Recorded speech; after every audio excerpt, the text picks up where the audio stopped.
সামনে দাঁড়াতে পেরেছি। আমি বলেছিলাম দুর্নীতিমুক্ত বাংলাদেশ ইনশাআল্লাহ সবাইকে নিয়ে আমরা গড়ব।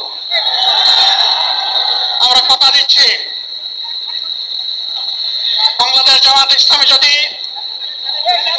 আল্লাহ তাআলার মেহেরবানি এবং সরকার জনগণের ভালোবাসা নিয়ে সরকার গঠন করে, তাহলে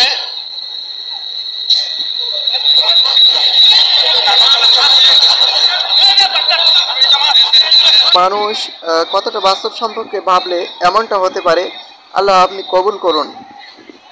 আমি কোন দল করি না বা বাসায় বসে ভিডিও দেখছিলাম, কিন্তু সত্যি সত্যি হৃদয়টা দুঃখ ভারাক্রান্ত হয়ে গেল। একটা অজানা ভালোবাসা তার প্রতি রয়ে গেল।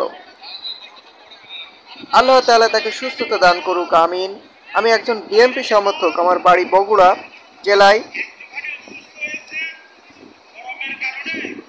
সত্যি আমার খুব কষ্ট হচ্ছে, একটা মানুষ কতটা দেশপ্রেমিক ইসলামিক কায়েম শাসক ব্যবস্থার জন্য কতটা কষ্ট করছে। এই বয়সে সবাই জামাতের পাশে দাঁড়ান, ইনশাল্লাহ বিজয় আসবে।